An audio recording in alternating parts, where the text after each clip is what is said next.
ডিগবৈ মহিলা মহাবিদ্যালয়ত বাৰ্ষিক ক্ৰীড়া সপ্তাহ আয়োজন। ডিগবৈ মহিলা মহাবিদ্যালয়ত বাৰ্ষিক ক্ৰীড়া সপ্তাহ জানুৱাৰী ২৭ তাৰিখৰ পৰা ১ ফেব্ৰুৱাৰী তাৰিখলৈকে আয়োজন কৰা হয়।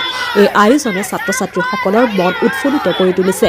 ডিগবৈ মহিলা মহাবিদ্যালয়ৰ ছাত্ৰী একতা সভাৰ তৎপৰতাত মহাবিদ্যালয়খন আটকধুনীয়াকৈ সজাই তোলা হৈছে।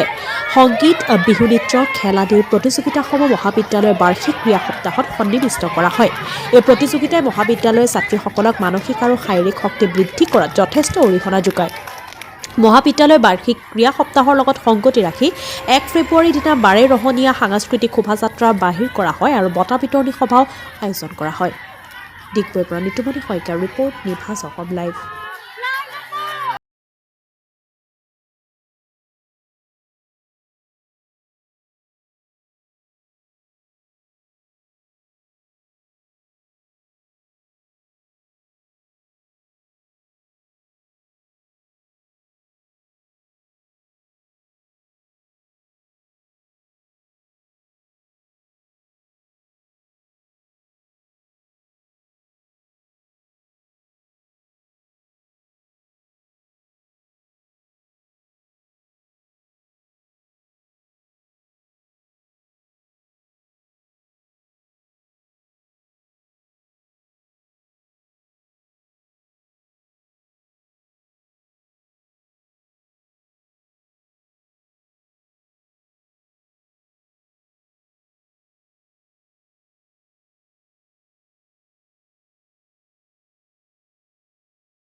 নমস্কাৰ।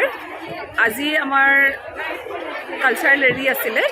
এনেই আমাৰ ২৭ তাৰিখৰ পৰা আমাৰ কলেজ ষ্টাৰ্ট হৈছিলে আৰু আজি অন্তিম দিনা আৰু তেওঁলোকে এতিয়া কালচাৰেল ৰেলী কৰি আহি পাইছেহি।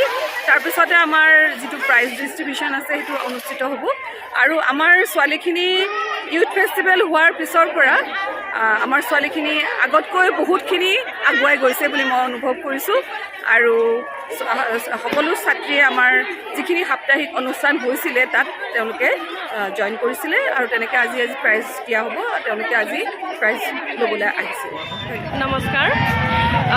আমি ডিগবৈ মহিলা মহাবিদ্যালয়ৰ ২০২৪ বৰ্ষৰ ৪২তম বাৰ্ষিক ক্ৰীড়া সপ্তাহ অনুষ্ঠিত কৰিছিলোঁ ২৭ জানুৱাৰীৰ পৰা। আজি আমাৰ বাৰ্ষিক ক্ৰীড়া সপ্তাহৰ অন্তিমটো দিন। আজি খুবেই ভাল লাগিছে। আমাৰ মহাবিদ্যালয়ৰ বিভিন্ন বিভাগে সাংস্কৃতিক শোভাযাত্ৰাসমূহ কৰিছে। খুবেই ভাল লাগিছে।